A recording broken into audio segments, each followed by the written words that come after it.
নমস্কার বন্ধুরা, মৌসুমী রান্নাঘরে সবাইকে স্বাগত। আজ আমি নিয়ে এসেছি সম্পূর্ণ নিরামিষ একটা রেসিপি, দুধ পটল। পটলের তরকারি ঝোল খেতে খেতে যারা বোর হয়ে গেছেন তাদের বলছি, এইভাবে একবার পটল রান্না করে খান, এর স্বাদ হয় অসাধারণ। ভাত, রুটি, ফ্রায়েড রাইসের সাথে পটলের এই রেসিপিটা পরিবেশন করতে পারেন। তাহলে বন্ধুরা চলুন দেখে নিই আজকের রেসিপি, দুধ পটল। এই রেসিপিটা বানানোর জন্য একদম কচি পটল নিয়েছি। চেষ্টা করবেন কচি পটল দিয়েই এই রেসিপিটা বানানোর। আর পটলের খোসাগুলো খুব ভালোভাবে ছাড়িয়ে নিয়ে পটলের দুটো দিক একটু করে কেটে দিয়েছি, যাতে পটলের ভেতর অবধি মশলাটা ঠিকভাবে ঢোকে। প্রথমেই পটলটা ভেজে নিতে হবে। কড়াইয়ে কিছুটা সাদা তেল আগে থেকেই গরম হতে দিয়েছিলাম। তেল খুব ভালোভাবে গরম হয়ে গেছে। এইবার কেটে ধুয়ে রাখা পটল ভেজে নেব।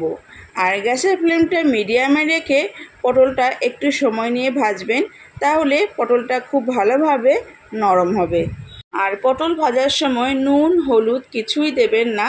মিডিয়াম আঁচে পটলটা হালকা লালচে রং ধরা অবধি ভেজে নেবেন। দেখুন পটলটা হালকা লালচে রং ধরেছে আর একদম নরম হয়ে গেছে। এই সময় ভাজা পটল তুলে নিচ্ছি। এই রান্নার জন্য এতটা পরিমাণ তেলের প্রয়োজন নেই। যেটুকু পরিমাণ তেল প্রয়োজন সেটা রেখে বাকি তেলটা তুলে নিচ্ছি। ফোড়নে দিয়ে দিচ্ছি দুটো ছোট এলাচ, এলাচের মুখটা ফাটিয়ে নিয়েছি, আর দুটো লবঙ্গ, এক টুকরো দারচিনি। ফোড়নটা একটু নাড়াচাড়া করে নিয়ে এর মধ্যে দিয়ে দেব একটু হলুদ। এই রান্নায় খুব বেশি হলুদের ব্যবহার করা চলে না। দিয়ে দিলাম হাফ টিস্পুন জিরে গুঁড়ো আর পরিমাণ মতো লঙ্কা গুঁড়ো। ঝালটা অবশ্যই নিজেদের পছন্দ মতন দেবেন, তবে খুব বেশি ঝাল এই রান্নাটা হবে না, একটু মিষ্টি মিষ্টি হবে।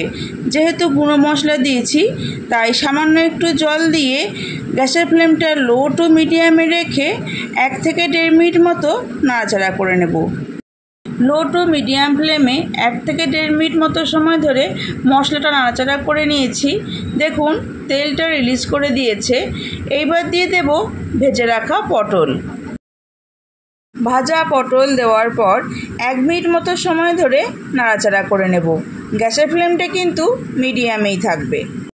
1 মিনিট মতো নাড়াচাড়া করে নেওয়ার পর দিয়ে দিচ্ছি পরিমাণ মতো দুধ। আমি প্যাকেট দুধ ব্যবহার করেছি। নর্মাল গরুর দুধ দিয়েও রান্নাটা করতে পারেন, তবে খেয়াল রাখবেন দুধটা যেন একটু ঘন হয়। খুব বেশি পাতলা হলে গ্রেভির স্বাদটা ভালো হবে না। গ্রেভিটা ফুটে উঠেছে, দিয়ে দিচ্ছি স্বাদ মতো নুন আর দিয়ে দেবো 1 টিস্পুন চিনি।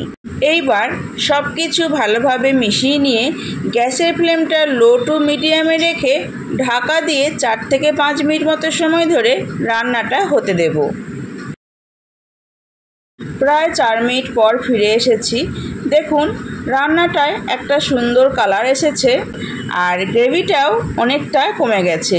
তবে গ্রেভিটা এর থেকে বেশি আর ঘন করব না, কারণ কিছুক্ষণ স্ট্যান্ডিং টাইমে রাখার পর গ্রেভিটা আরেকটু ঘন হয়ে যাবে। সবশেষে দিয়ে দিচ্ছি একটু ঘি। ঘিটা গ্রেভির সাথে ভালোভাবে মিশিয়ে নিয়ে গ্যাসের ফ্লেমটা অফ করে দেব। তারপর কিছুক্ষণ স্ট্যান্ডিং টাইমে রেখে গরম গরম পরিবেশন করব দুধ পটল। বন্ধুরা আপনারাও বাড়িতে একবার এইভাবে দুধ পটল রান্না করে সকলকে পরিবেশন করুন। তারপর আমাকে জানান রেসিপিটি আপনাদের কেমন লাগলো। আশা করছি আজকের রেসিপিটি আপনাদের ভালো লাগবে। ভালো লাগলে চ্যানেলটি সাবস্ক্রাইব করার অনুরোধ রইল। পাশে থাকা বেল আইকনটি প্রেস করে অল সিলেক্ট করে দেবেন, কারণ আমি চ্যানেলে যখনই নতুন কোনো রেসিপি দেব আপনাদের কাছে তাহলে খুব তাড়াতাড়ি পৌঁছে যাবে। আর ফেসবুক থেকে দেখলে পেজটি ফলো করে একটি লাইক করে দেবেন এবং ভিডিওটি বন্ধুদের সাথে শেয়ার করে নেবেন। আজকের মতো এই পর্যন্ত। আমি আবার আসবো অন্য কোনো রেসিপি নিয়ে। ভালো থাকবেন, সুস্থ থাকবেন। ধন্যবাদ।